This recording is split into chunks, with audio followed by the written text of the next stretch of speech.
In the heart of old Damascus, where the scent of jasmine and baked bread mingled in the narrow alleyways, lived a man named Yusuf. He was a master calligrapher, his hands seemingly guided by a divine grace. His ink didn't just form words, it breathed life into them.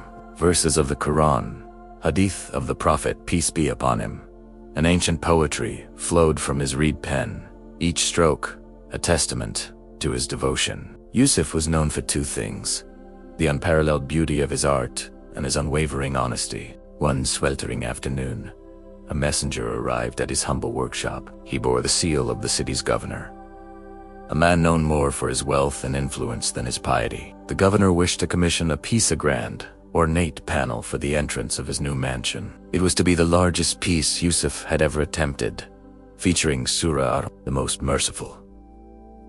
The payment offered was a fortune, enough to secure his family's comfort for a lifetime. Yusuf, with a heart full of gratitude to Allah, accepted. He spent days in preparation, selecting the finest papyrus, grinding precious lapis lazuli for the blues, and malachite for the greens. He began his work with a prayer, his soul immersed in the profound words he was transcribing. So which of the favors of your Lord would you deny? Weeks turned into a month. The panel was a masterpiece in the making. The governor, impatient, came to inspect the progress. He marveled at the intricate beauty, the celestial blues and vibrant greens. Then, a shadow of cunning crossed his face. Yusuf, he began, his voice a low murmur. I have another, more private proposition. The final payment I will give you is tied to the cost of the materials. I want you to draft a receipt for me, one that doubles the actual cost of the lapis and the gold leaf. In return for your discretion, I will add a handsome bonus to your fee. A bag of gold just for a few strokes of your pen on a different kind of paper. Yusuf felt a chill despite the heat of the room. The governor was asking him to lie, to become a partner in his deceit. The bag of gold he offered was more than Yusuf could earn in a year. He thought of his children, of the repairs his house desperately needed, of the debts he could finally settle. It was a powerful temptation, a whisper from Shaitan himself. He looked from the governor's expectant face to the sacred words on the panel before him. He knows what is in every heart. The verse seemed to pulse with a life of its own. Yusuf took a deep breath, the scent of ink calming his racing heart. Your Excellency, he said, his voice steady and clear. My hand is a trust from Allah, an asterisk, a munna, asterisk. It is trained to write the truth of his words. I cannot command it to write a falsehood. The price of the materials is what it is. I will give you a receipt for that exact amount, and not a dinar more. The governor's smile vanished. His eyes narrowed. You are a fool, calligrapher. A fool who stands on a pile of dust and calls it a mountain of principle. You will regret this. He stormed out of the workshop, leaving a void of cold silence. The trial had begun. Word spread, whispered by the governor's allies, that Yusuf was a chi, that he used cheap materials and passed them off as expensive, that he was unreliable. Old patrons became strangers. New commissions dried up. The whispers grew into a roar of false accusations, and soon, Yusuf's workshop, once a place of reverence and art, became a place of solitude. The bag of flour in his pantry dwindled, and the laughter of his children grew quiet. His wife, a woman of great faith, came to him one evening. Yusuf, she said, her voice gentle, perhaps you should have been more practical. Where's your truthfulness left us? Yusuf looked at her, his eyes full of a sorrow that was deeper than his hunger. It has left us with Allah, he replied softly.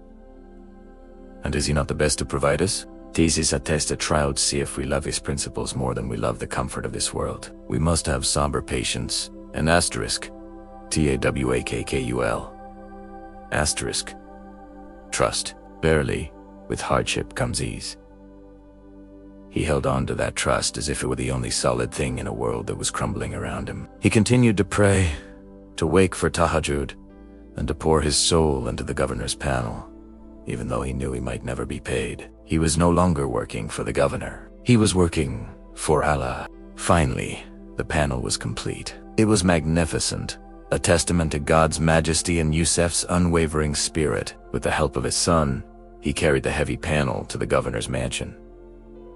The governor, surprised to see him, sneered. Have you come to beg? Or have you reconsidered my offer? I have come to fulfill my promise, Yusuf said, unveiling the artwork. A hush fell over the courtyard. The guards, the servants, the governor himself all were captivated by the sheer, breathtaking beauty of the panel. The golden words seemed to shimmer with a divine light, and the verses spoke directly to the heart. In that moment, the governor's arrogance was dwarfed by the majesty of the art and the words it carried. As they stood in awe, a caravan entered the city. It belonged to a renowned scholar from Mecca, a man who advised the caliph himself. He was visiting Damascus and had been told of a calligrapher whose work was said to be a form of worship. He had been directed to Yusuf's workshop, only to find it empty, and then was guided here. The scholar laid his eyes on the panel and was visibly moved. He saw not just the art, but the soul behind it. He approached Yusuf. You are the man I seek. Tell me, what is the story of this masterpiece? Standing before the scholar, the governor, and the crowd, Yusuf told his story. He spoke of the commission, the governor's illicit proposal, and his refusal. He spoke of the hardship that followed and his unwavering trust in Allah's plan. He spoke with a simple, unadorned truth. The governor grew pale, his guilt exposed, not by accusation, but by the quiet dignity of the man he had wronged. The visiting scholar, a man of deep wisdom and justice, turned to the governor. Woe to you, he said, his voice ringing with authority. You tried to corrupt a man of God, and in your arrogance, you sought to cheat with the very words of the most merciful. You have betrayed as a leader.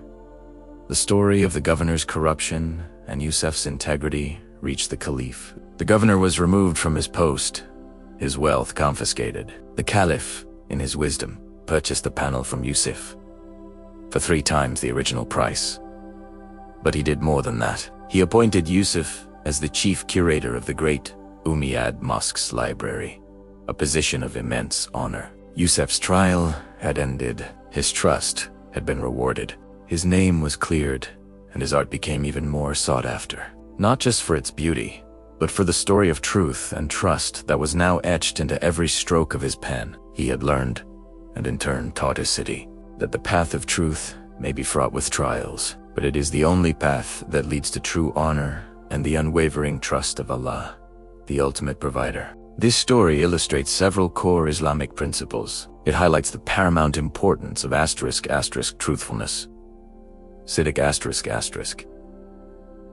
Even in the face of severe trials and temptations, Yusuf's refusal to participate in deceit, despite the promise of wealth and the threat of ruin, demonstrates that a believer's integrity is not for sale. The narrative is a powerful lesson in trust in Allah tawakkul**, showing that when one holds fast to divine principles, Allah's help will arrive, even if it is delayed. Yusuf's journey through hardship into ease is a practical example of the Quranic promise. Verily, with every hardship comes these 94-6. Finally, it teaches the concept of asterisk.